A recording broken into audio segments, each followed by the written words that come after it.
Hey, if you've ever walked past those beautiful old row houses on Capitol Hill and wondered what's inside, here's your chance. The Capitol Hill Restoration Society's House and Garden Tour is back on May 9th and 10th.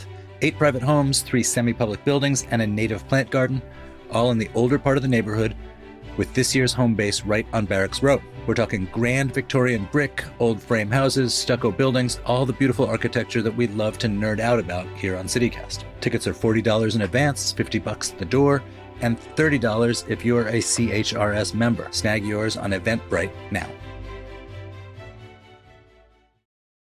The French have a phrase, joie de vivre, the joy of living. At Alliance Française in Washington, D.C., that spirit is right here in your city. Language classes, cultural events, a community that makes French feel like home. And this summer, kids can dive into French immersion camps with weekly themes and field trips. And when you become a member, you save on all of it. Classes, camps, and events all year long. So discover your joie de vivre at francedc.org. That's francedc.org.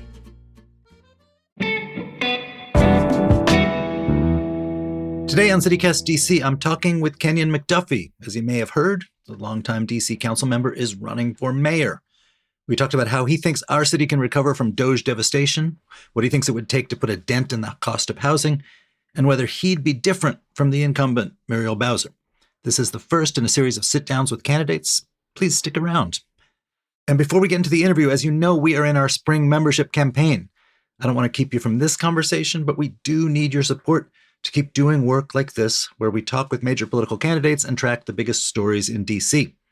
Become a member. Go to membership.citycast.fm. You will get your choice of a cool tote bag. And we'll have more interviews coming up with candidates and other lawmakers ahead of the June primary, and more reporting from me and my colleagues. It's a growing team. I hope you'll support us. Membership.citycast.fm.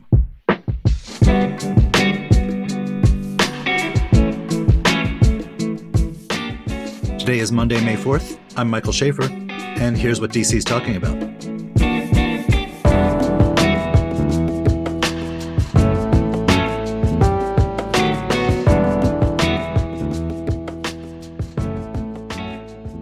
Councilor, thank you so much for being here with me. Thanks for being, I thought you were an invitation, man. Glad you accept. Yeah, absolutely. Looking forward to the conversation. So listen, you have spoken really eloquently about growing up in DC, from the neighborhood you still live in. And you talked about what it was like to be growing up here in the 80s and 90s. You had friends who you said you made bad decisions. You had friends who made bad decisions and bad stuff happened too. I'm wondering, looking at the city now, is a kid growing up as you did, neighborhood like Stronghold, even better place now, worse place now? I think it's better for a number of reasons in terms of safety more broadly across the city. I think the reputation of the city is better. I think the economy has grown in many ways that has afforded some opportunities to people. But I think it's uneven, frankly. I think depending on where you go and who you ask, you're going to get a different answer about whether it's better. Because in the process of the city growing over the last 20, 25 years, a lot of people have been displaced. Yeah. So a lot of people who perhaps could have benefited from some of the expanded job opportunities, new businesses, just some of the amenities that exist in downtown, they're gone, frankly. And so I think it's been a mixed bag depending on who you ask. But DC in 2026 certainly feels safer than it did when we were growing up in the 1980s and 1990s. Right. So you and I are about the same age. Yeah. We grew up in the same city. And it's been this kind of amazing run, right? We're 150,000 more people now than we were. The safety stat, a lot of the stats are much better. Right. But what do you think could have been done differently, and maybe can start to be done differently, to avoid, I mean, there's this displacement you've talked about, and those folks are gone, but there's also, I think, among a lot of people, a real sense of alienation, like all the nice stuff's not for me, Yep. and I may not be able to afford to stay here. Yeah, I think a lot of the attention at the time where we saw sort of resurgence, revitalization, and I want to give a lot of that credit to the district's growth and financial turnaround to Mayor Anthony Williams. Mm-hmm. He deserves it.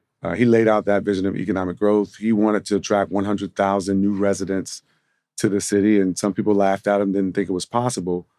And he succeeded. And Right. every mayor and elected official and the city's bottom line, frankly, have benefited from that vision. My vision is a little different because I think we need guardrails. We need economic growth with guardrails to try to avoid displacement, thinking proactively and intentionally about how you engage communities that have lacked opportunity, communities that are still suffering from high levels of unemployment, violence, poor health outcomes. How does the city show up for them and demonstrate to them where they fit into the future economic growth? So wait, I know a guardrail is on a highway. What does it look like in city government? And like what wasn't there under Williams, under Fenty, under Gray, under Bowser, that could have been there, that was a guardrail that would have kept some of the displacement and inequality from happening? So, look, the word equity has become sort of a buzzword for a lot of people to use. And frankly, in some circles, it's not used anymore because it's a lightning rod. But I think government must do its work through the lens of equity. And I'm not ashamed to say, and frankly, will lift up the need for the District of Columbia to do its work more specifically through the lens of racial equity. The city has pretty robust set-aside programs that has a pretty robust focus, rhetorically at least, on equity. Yeah. That has continued through all of these sort of pro-business mayors we've had. What specifically does that mean? Like what policy change, what law change? So I'll tell you specifically what it means. A few years ago, I authored a bill that was passed and funded by the council called the REACH Act for short. That acronym stands for Racial Equity Achieves Results Act. It established the council's Office on Racial Equity, or CORE for short. It was one of the first of its kind for city government to take a bill, do an analysis, use a racial equity impact assessment tool, and say, hey, before you vote on this, here's what the potential impact is on marginalized communities, communities of color, Black, Hispanic communities, women. But it gives you some guidance, it gives you some resource, it does an assessment so that elected officials can see the potential impact before the vote. That same office issued a critical commentary on extending the youth curfews, which you supported, which is a very divisive issue. They said, probably accurately, was going to hit Black kids a lot harder than it's going to hit white kids who've got, fancy backyards in Upper Northwest. Absolutely. Should equity have figured into that? And how so? It does figure into it. And that's precisely what the council's office on racial equity does. There is a mayor's office on racial equity that isn't funded and isn't utilized to the extent it should be to measure performance across agencies and to really gauge the impact of government policy and laws implementation on communities across the District of Columbia. It's not just marginalized communities, but what is the impact? And so the youth curfew is just an example, which is why I believe that the curfew is a tool that should be used temporarily and not permanently. And I think that's a contrast that I bring with the current mayor and her approach to addressing some of the things that are happening in the Navy Yard with teen takeovers. And I think in some of the candidates who are running for the office of mayor. The curfew is appropriate on a temporary basis, given the risks to those young folks who are coming down to the Navy Yard and other places in scores. I mean, hundreds of kids, you're finding guns, shots fired, incidents. And my fear is that it only escalates where young folks who are excited, looking for things to do, want to be on social media, see it as fun and games, but there are real risks and they're serious risks of violence that we've already seen that can escalate when some young person brings a gun or some National Guards person who's not trained to be a police officer doesn't understand how to de-escalate and actually draws a weapon. And so I think we have to have a curfew as a temporary measure. But look, going back to the city as it has changed in the last 25, 30 years, you got out of high school, you worked as a mail carrier, you're in Friendship Heights, so all of a sudden you're in this different neighborhood. It's much wealthier than the neighborhood you grew up in. One thing that hasn't changed is the inequality. Mm-hmm.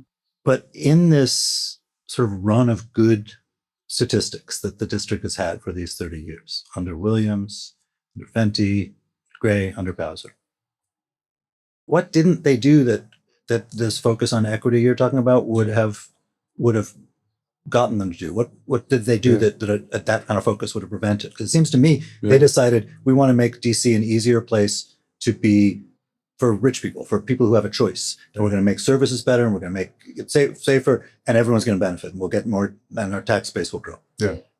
Where in that set of things where did they go wrong on the equity side? Well, I don't even want to say that I think it would be an oversimplification to say they just got it all wrong. I think they did what they thought was best in terms of how to operate government, use the tools that you have to grow economy, create jobs, and try to connect folks.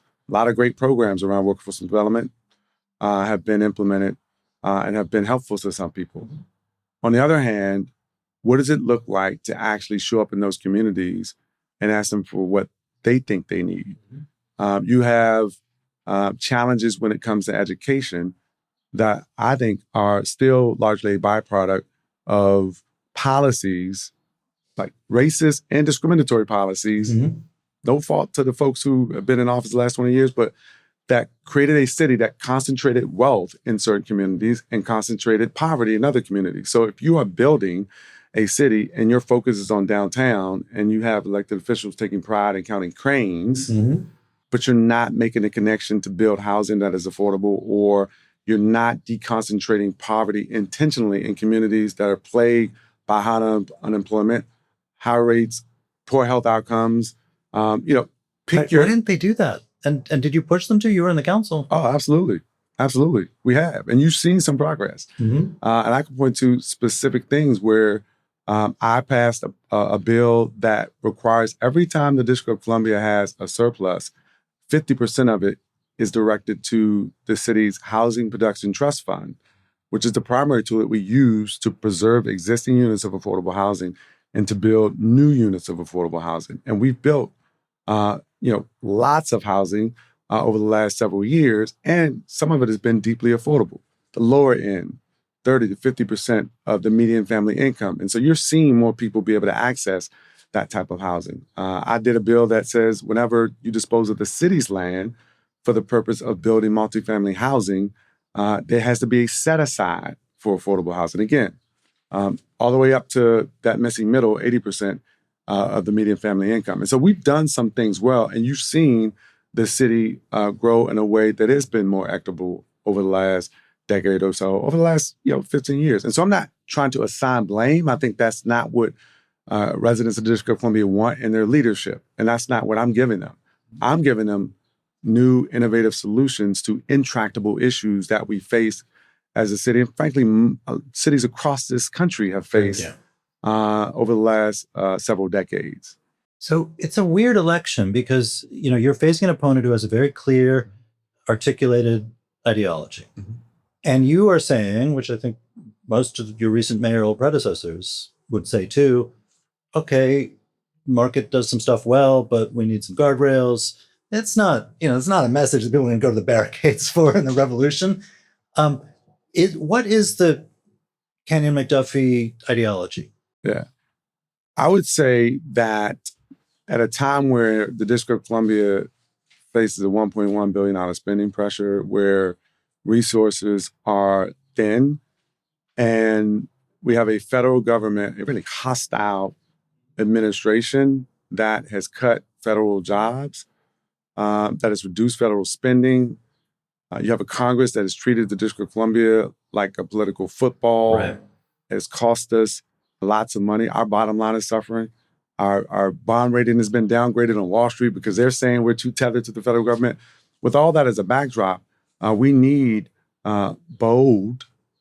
We need a fighter to push back against the federal administration, but we also need somebody who's pragmatic and understands how to deliver results for people in terms of delivery of core services, right? We need to keep the city safe.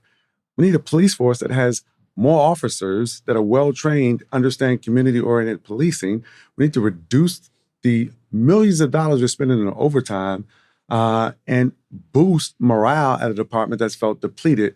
My approach to policing is grounded both in my training as a lawyer, civil rights attorney, and President Obama's Justice Department, traveling around the country investigating police departments, offering technical assistance, making sure that it's community-oriented, but also my experience growing up in a city where the federal law enforcement converge on neighborhoods across the District of Columbia. I know what injustice feels like to be arrested as a teenager in your own neighborhood. What I'm saying is, I'm not going to divest from the police like my primary opponent is saying.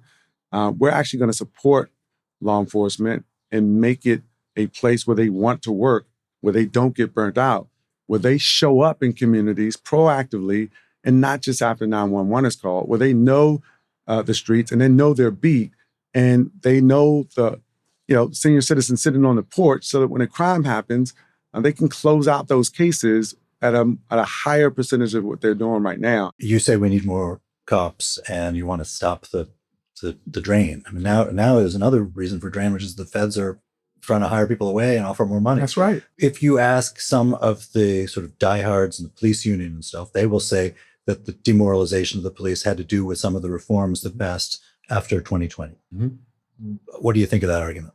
Well, I think that there is a serious morale issue right now at the Metropolitan Police Department, but there's also a lack of the tools that they need to do better recruiting. Mm-hmm. You mentioned that a lot of other regions, including the feds, ICE, HSI, are throwing $80,000 at officers. Well, we need to double at least the recruitment bonus that we're giving to officers to be in the Metropolitan Police Department. But would you roll back any of the reforms Congress rolled some back already, but would you roll back any of the 2020 reforms? I don't think the rollback is where you need to place the emphasis today. You need to place the emphasis on creating an environment where Metropolitan police officers want to stay and retire.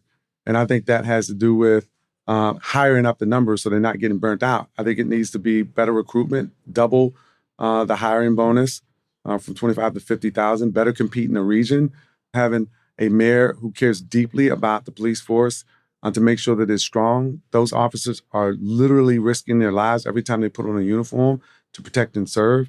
And we're going to work with them to get the numbers up and ensure that we're addressing the burnout that they're feeling right now. We don't want them to be recruited away. It's the nation's capital. We want them to take pride in what they do. We also want to make sure that they can show up in the rec centers, community centers, and other institutions, working with the faith community, partnerships that give them the ability to engage the community in a meaningful way so that their ability to do their jobs is just much better than what we're seeing right now. I mean, there's a counter argument, which is that, particularly we've heard it with the youth curfews, sometimes with the school resource officers, that like the last thing kids, particularly kids in struggling neighborhoods, need is more policing of them. What's wrong with that argument that actually we should do stuff to reduce the amount of policing put on kids, including with the curfew and stuff? I think it's important for people to understand that community safety and policing is really built on a foundation of trust. And you don't establish that trust by simply responding after somebody calls 911. You certainly don't establish that trust by over-policing in a hostile, adversarial way in communities that feel like the presence of the police is intrusive. When I was growing up in the early 80s, that adversarial relationship didn't exist. I played basketball and football for the Metropolitan Police Boys and Girls Clubs. When I showed up... I think you're a little more athletic than me. When I showed up to play, to hoop at the Metropolitan Police number 10 club at 14th and Clifton, that was a place you didn't go unless you lived there or knew somebody. But when you went inside the club, it was a safe haven. You went all the way over there from Stronghold? I absolutely did. It was the best place to play. And you went inside that club and Officer Lynch was the first person to greet you. Mm-hmm.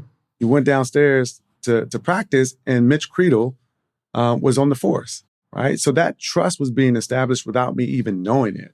And when I went home to my neighborhood in Stronghold, my best friend's older brother was on the Metropolitan Police Department. And so my desire to be a civil rights lawyer, in part, was based on my desire to see justice in neighborhoods like mine. And I think policing is a delicate balance, but MPD does a much better job today than they did 2 decades ago, for sure. In part because you had investigations by the Department of Justice Special Litigation Section where I was employed, where you put in place policies and you form departments so they're doing policing that is community-based. Consequences are important. Accountability is absolutely essential. But you also have to make sure that as a government, you have accountability paired with opportunity in communities that have seen lots of crime and violence historically in our city. And we know where these communities are. We know where a lot of these kids are coming from that are, making some really bad decisions, that are engaging in violence. And we need policies that are both and, not either or, when it comes to community safety. We've seen things turn around, though. We've seen policies turn around, both at the council, where we increase some of the crimes and some of the penalties, I should say, when it comes to pretrial detention. Some of the things that were changed, and I supported some of those things, but I asked tough questions before saying yes to supporting some of those things. My principal opponent did not. Let me try to represent it as accurately as I think I can. Sure. Is that we have this situation where people have been accused but not convicted of a crime. Mm-hmm. They are kept in often terrible conditions in jail. Mm-hmm. This lands much harder on poorer people. Mm-hmm. It is a classic case of non-equity.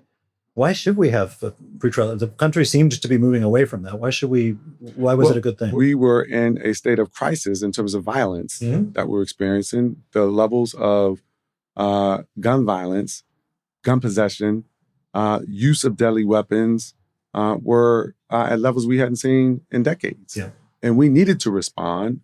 We needed people to feel safe and to be safe.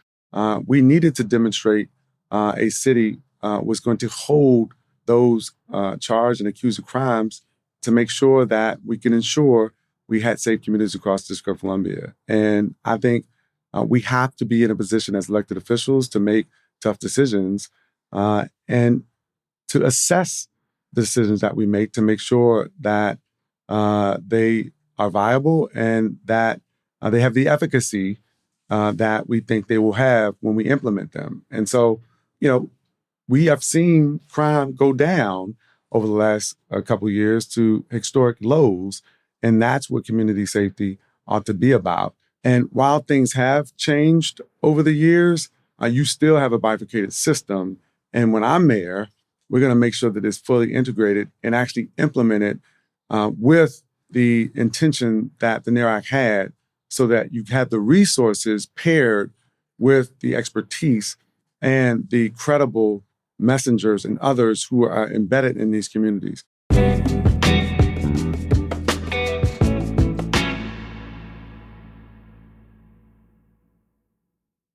If you're not using Today Ticks to plan your next night out, what are you waiting for?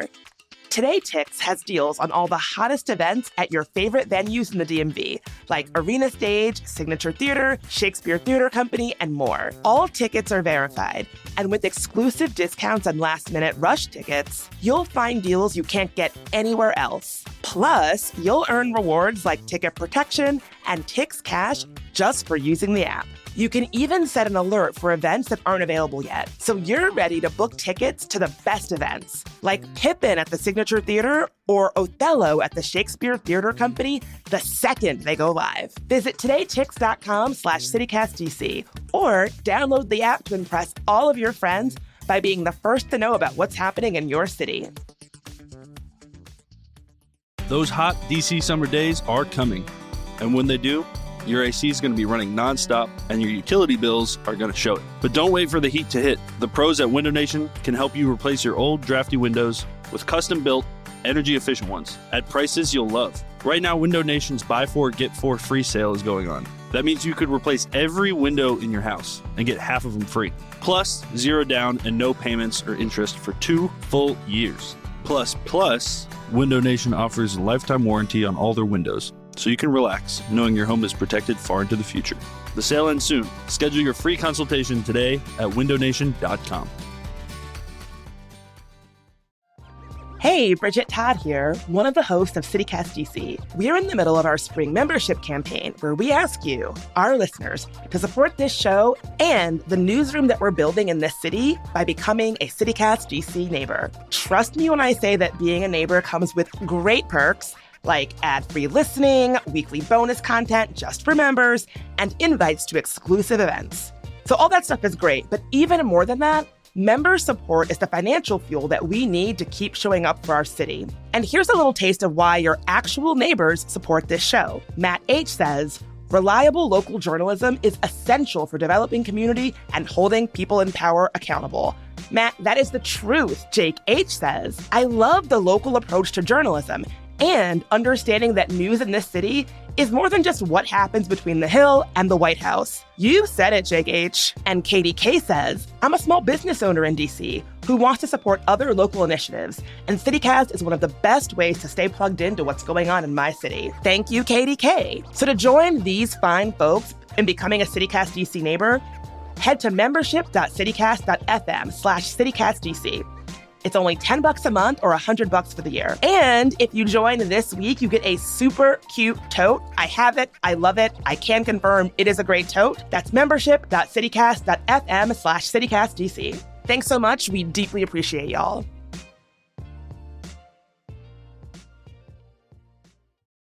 I want to jump back to housing. You Sure. mentioned you'd work to put more money in the Housing Production Trust Fund, what you want to do with that as mayor. There's a bigger question. A lot of advocates will say the real thing we need to do is make it so you can build by right in a lot more places or maybe everywhere.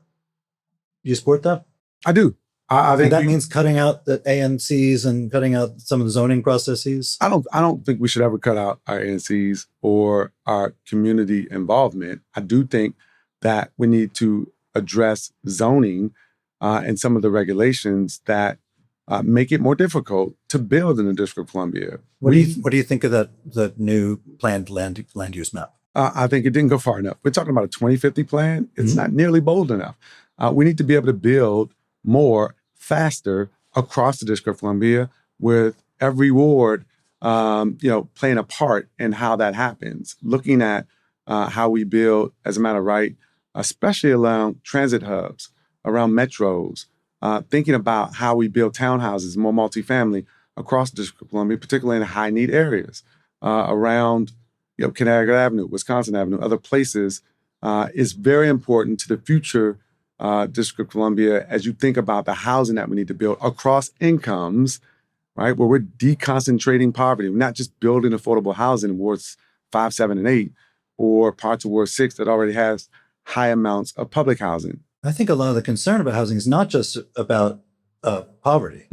It's about, where's my second grade teacher going to live? That's absolutely the person right. who makes, they've earned and deserve. 100%. They make a good living. 100%. And she's worrying, when I want to have babies and get married and have a bigger house, DC is not going to be the place I can afford. 100%. What do you do about someone like that? You build housing for everybody, which is why I have a housing for every generation plan that looks at not only building more affordable housing, including deeply affordable housing, but building that missing middle for your teachers, for your first responders, police officers.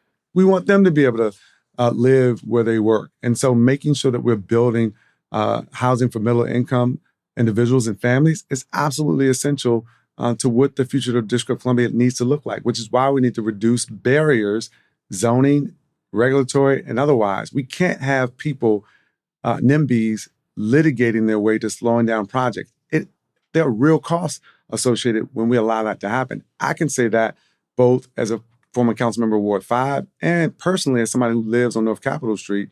Across the street is McMillan Reservoir.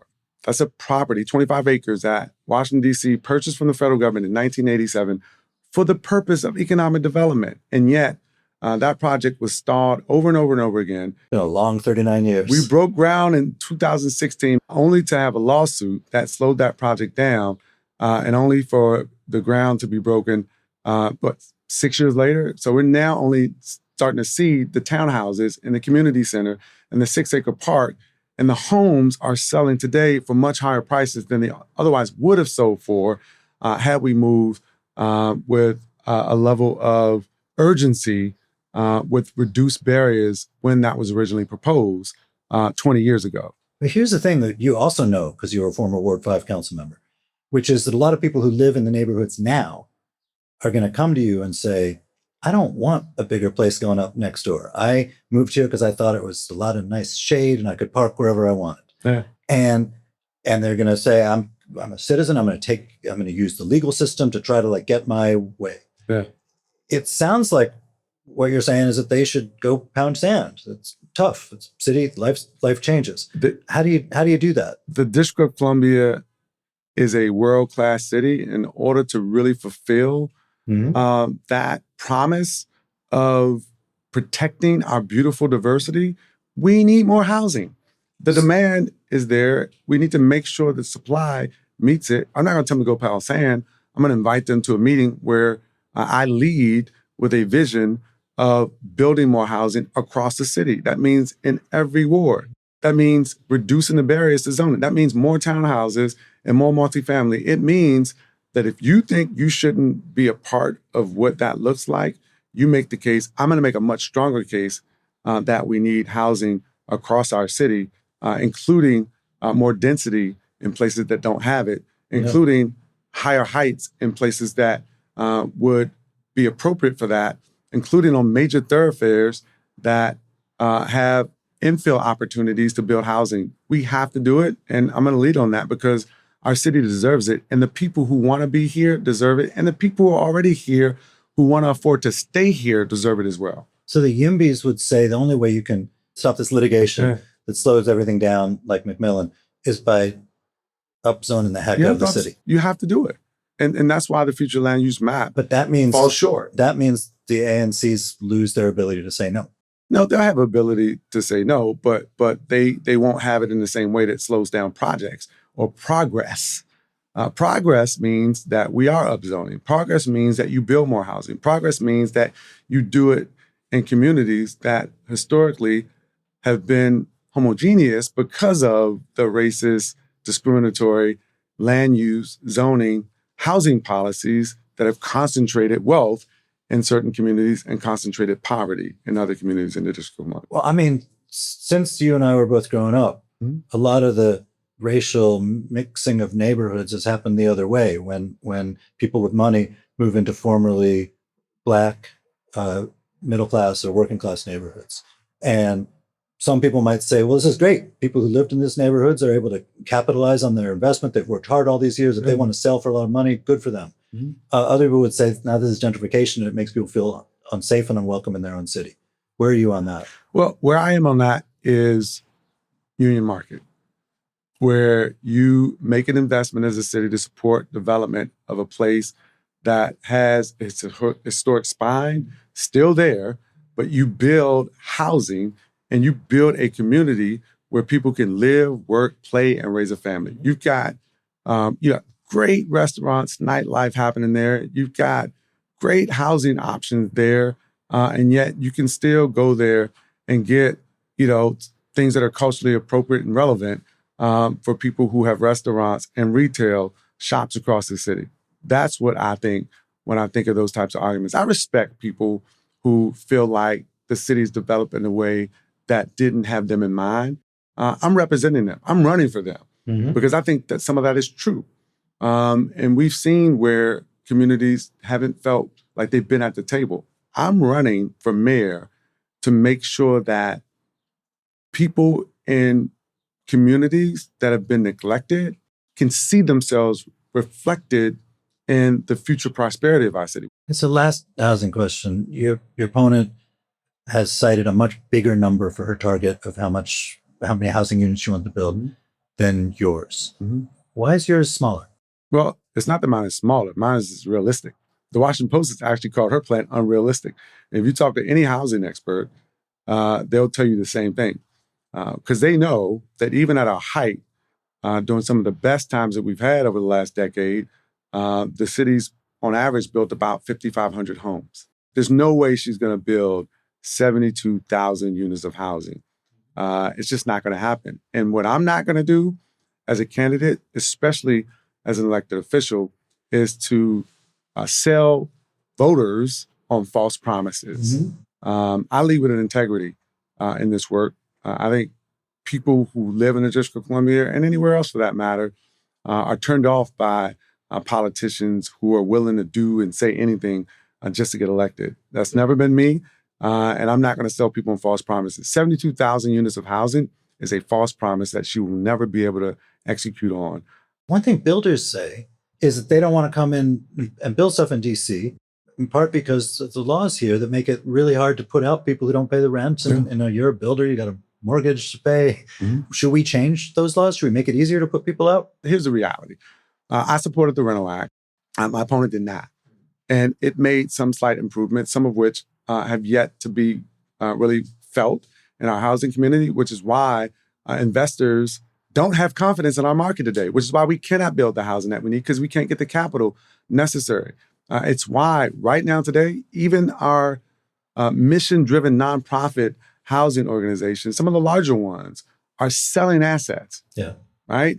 We have an environment right now where we can't even preserve some of the affordability that we need because of the laws that are on the books right now. And we do need to change some of those laws. We shouldn't be the hole in the donut when it comes to housing and when it comes to landlord-tenant policies because people can and they have put their capital in other places in the region because of how difficult it is to be a housing provider in the District of Columbia. It shouldn't take a year or two or three in some cases, extreme cases, albeit, to get somebody who's not paying their rent. I'll be the first to protect our tenants, and I'm going to lead with that every day of the week. But we also have to have a system that's fair on either side. This is essentially a social compact that has obligations both for landlords and for tenants, and we simply can't continue to be the hole in the donut that takes way too long to evict somebody who is not paying their rent, particularly those bad actors who can afford to and just simply choosing not to. It's a problem for the District of Columbia, and it's costing us in our inability to build the housing that we need. So one of the things about this housing unit debate that's weird is I'm looking at the same numbers you are about the number of jobs and what has happened. It's like we're Detroit and GM is firing people, which is with the federal government. The latest, the Bureau of Labor Statistics said the DMV in general has lost 103,000 jobs in the first year of the Trump administration. About 40% of those are in the District of Columbia. The most obvious fix that people are talking about is do things to make the District of Columbia more attractive to private sector, to diversify the economy. On the other hand, it's pretty tough at a time when a lot of people are struggling to throw money and benefits at already wealthy private companies. Where do you come down in that? That's precisely why now more than ever, we need a mayor who understands that Washington, D.C. needs to mean business. It can't just simply be rhetoric in order to get elected. And I mean business. I'm going to be a pro-growth, pro-worker, pro-predictability mayor so that we are focused like a laser on growing our economy. We do need more jobs, and you're not going to get more jobs by expanding the federal government at a time where they're reducing and cutting jobs. People have been DOGE and spending's been reduced. We're also not going to expand our economy by expanding the District of Columbia local government. We're going to get the growth that we need by creating an environment that has a better business climate and by attracting more people and more small business starts in the District of Columbia and attracting more large employers. Look, at the argument that I hear people making is, people need childcare in the city. People are having a hard time with rent in this city. And we should be helping them out with that. And the way to do it is to tax profitable companies. that might also scare some of them off. Where are you on this? That's a way to run companies out of town, right?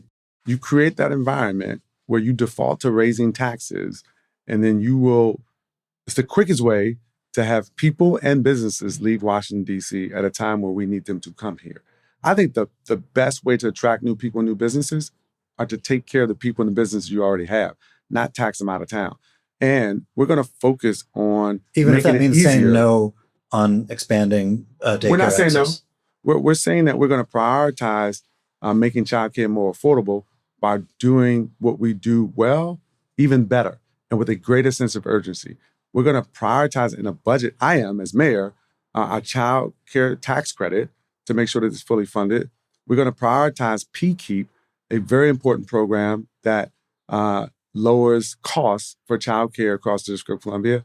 And we're going to prioritize pay equity, frankly, to make sure that we can pay our child care workers. So you said you're going to prioritize pay equity. The mayor has proposed in her budget zeroing out the so-called pay equity fund. This gives tax money to private daycare operators to improve the pay of their teachers.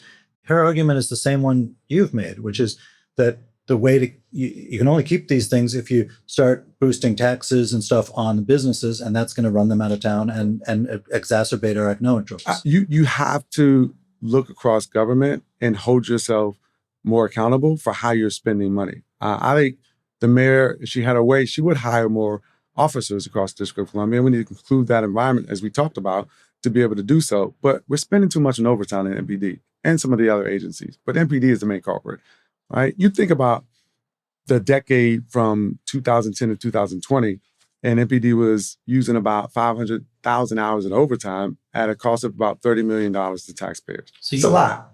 But you think about the last 6 years, and that number's quadrupled. We're spending almost 2 million hours of overtime at a cost of about $120 million. We have to address that spending and hire the officers that we need, boost morale, take the savings and redirect them. Then you use those savings in a way that is smarter, where you can prioritize programs like the child care tax credit, like PKEEP, and like pay equity. But one of the refrains that the people who don't like Kenyan McDuffie use, and I thought of it when you were talking about treating businesses well who are already here and namely attracting more, is that your administration will be Bowser number 4. Are they right about that? No, they're absolutely wrong. And they likely don't know my record. They likely don't know that I've been an independent-minded council member for 13 and a half years, and that I have one of the most progressive legislative records of any council member in years, that I was the author of comprehensive campaign finance reform and comprehensive ethics reform, that I authored criminal justice reform, that I put bills in place that have directed hundreds of millions of dollars to affordable housing, that I've done the first guaranteed basic income program in the city's history that directed cash assistance to pregnant and expecting moms in wards 5, 7, and 8, and that I did one of the first in the nation baby bonds bills that created trust funds for babies born into cycles of generational poverty in Washington, D.C., which the mayor defunded. What are some of the things she's done wrong on big picture stuff? Well, I mean, I just gave you an example. Baby bonds, right? The Child Wealth Act was transformational when I authored it in 2021 and fully funded it for fiscal year 2022, right? To go into effect at October 1st, 2021, any baby in a family Medicaid eligible was going to get a trust fund of $1,000 in an interest accruing account, so that when they turned 18 years old in Washington, D.C., they had $25,000, $30,000, $35,000 sitting in an account waiting for them. Not to make them rich, but to give them resources to be able to invest in themselves, to perhaps start a small business, maybe put some money down for college or to take up a trade, get a certification to compete in the tech industry. Those things are incredibly important. They provide hope to people who are born into cycles of generational poverty in Washington, D.C. She couldn't see the vision and did not support it. When I'm mayor, I'm going to make sure that we fully fund that, because I know what it's like to be 17 years old in this city and to have no hope and to not understand how you're going to take care of yourself. And I think that we need to, as a city, be bold and innovative when it comes to attacking poverty, because we still have one of the largest racial wealth gaps of any city in the United States, right here in our nation's capital. One of the things about your campaign is you've had this refrain about Janice Lewis George, that there's out-of-town ideas, and out-of-town stuff, and New York stuff. The city's changed a lot since we were kids. There's 150,000 new people, a lot of them from somewhere else. Yeah. Are you saying ideas from out of town are bad? Oh, I'm not saying ideas from out of town are bad. I'm saying empty promises are bad. I'm saying making things up for the purpose of getting elected that you will never be able to implement as an elected official is bad. And it is the type of politics that turns people off so that they disengage. And I'm for engaging with voters directly and being honest with them about the state of affairs. And right now, the city is seeing a decline in its local economy, largely due to the federal government. We're experiencing a Trump-induced recession right now. And so I'm going to put in place policies that are perhaps more pragmatic, perhaps won't get as many clicks on TikTok, but they're going to work for hardworking families across the District of Columbia to help grow our economy, to attract businesses and create the jobs that those young folks who are trying to find their way will be able to compete for. We're going to put the programs in place that train them up. We're going to make sure that these young folks who graduate from our schools are not scared of AI, that they understand it, know how to use it. We're going to retrain and upskill our displaced federal workers so we truly are the talent capital of this country. And we have to do that in order to grow our economy.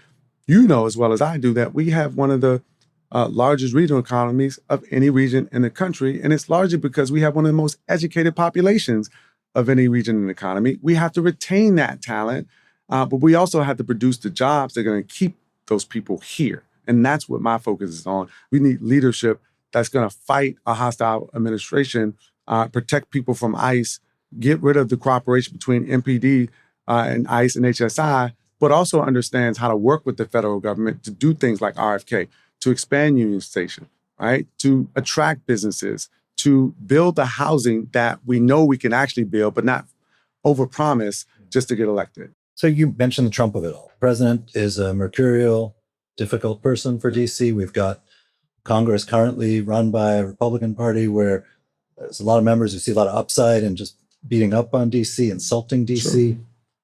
Mayor Bowser's way of dealing with this, and she won't like me saying it this way, is she kind of sucked up to them. She played nice.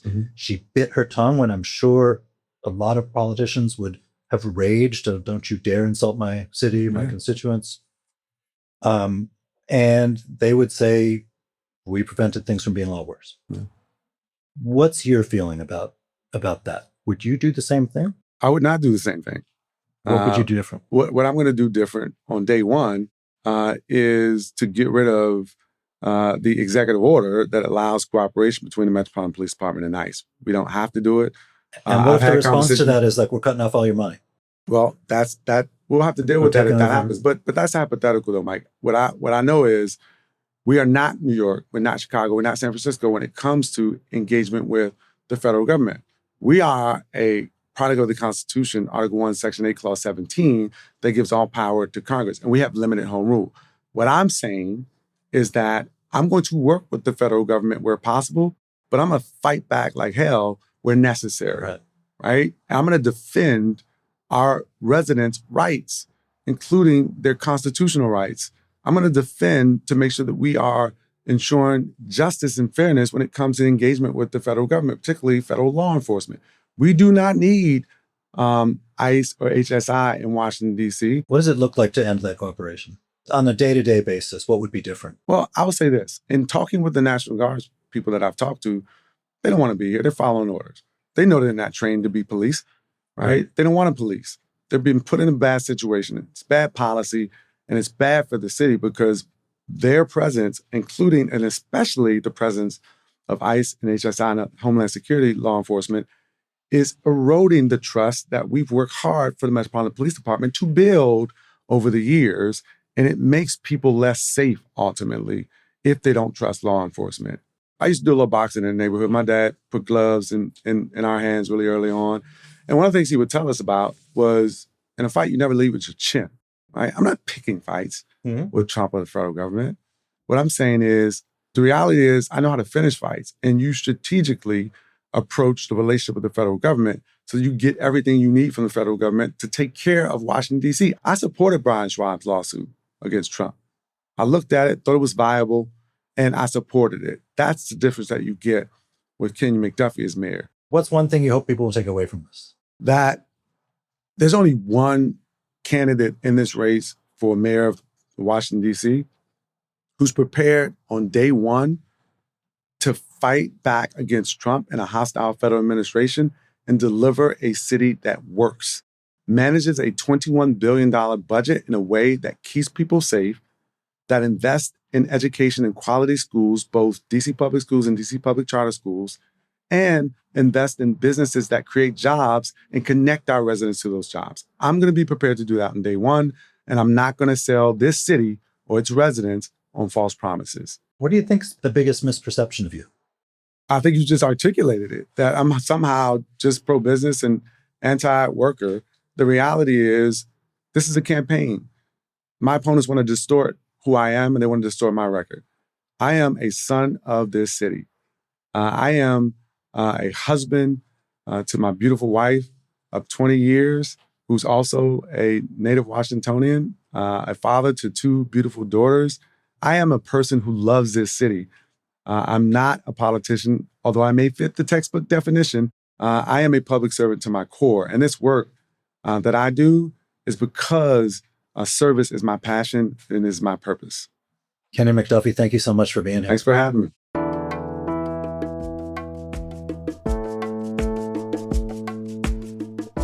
And that's all for today here on CityCast DC. And remember, we are in our spring membership campaign. Join at membership.citycast.fm and support our work. And thank you to all the new members we've gotten so far. I'm going to read out a list of you tomorrow, and it is long. Sign up at membership.citycast.fm. And if you enjoyed the show, why not tell a friend, rate the show, leave us a review, and subscribe to our morning newsletter. I write it. It's fun. I promise. We'll be back tomorrow morning with more news from around the city. Bye.